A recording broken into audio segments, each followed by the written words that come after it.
Labutis aukseli mano. Visų pirma, tau turbūt yra didelė staigmena matyti šitą mano tau parengtą video žinutę, bet tu net neįsivaizduoji, kaip yra sunku kalbėti į kamerą ir nematyti tavęs priešais.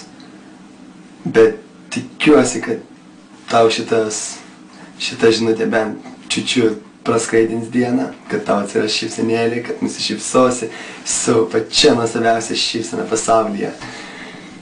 Žinai, šiandien yra tokia diena, šiandien kovo 9, 2008. Ir tai reiškia, kad lygiai už 5 mėnesių pas mudu bus didelė šventė. Bus tokia diena, kuri man reiškia be galo daug ir kiekviena diena praleista su tavim man reiškia be galo daug. Man labai skaudu ir labai yra sunku tai, kad aš neturiu šansų, neturiu galimybės tas savo dienas dalinti su tavimi. Bet esmė yra tame, kad lygiai už 5 mėnesių pas mudu bus pusė dešimtmečio, kaip jau mudu kartu. Ir tai yra nuostabu. Aš labai esu laimingas ir kiekvieną dieną tu mano gyvenimą darai tik laimingesnį. Aš labai tave myliu, labai tavęs ilgiuosi. Man tu esi be galo brangi, be galo brangi. Ir tai va, visa šita žinutės esmė yra lyg ir ši data, kovo 9. Labai tavęs ilgiuosi mažai.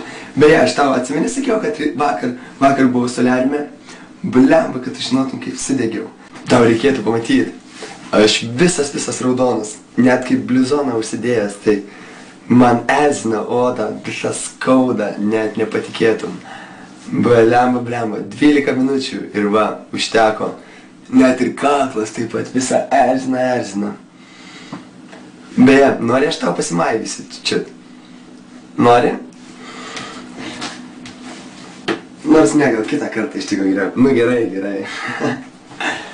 Pasižiūrėk, atsimeni, sakei, kad klausai, kiek aš sveriu, kiek sveriau praeitą vasarą tose nuotraukose. Tai va dabar sveriu kažkur 2-3 kilais daugiau. Bet man atrodo kur kas geriau, ar ne? Gal čia pas mane patį jau galvoje geriau. Kaip manai? Seksi bus tavo berniukas ar ne? Dar duok man 4 mėnesius. Tu tikrai manim nesigailėsi. Parašyk man, kaip gausi šitą žinutę, kaip ją peržiūrėsi. Aš labai tave myliu. Bučiuoju tave mažė.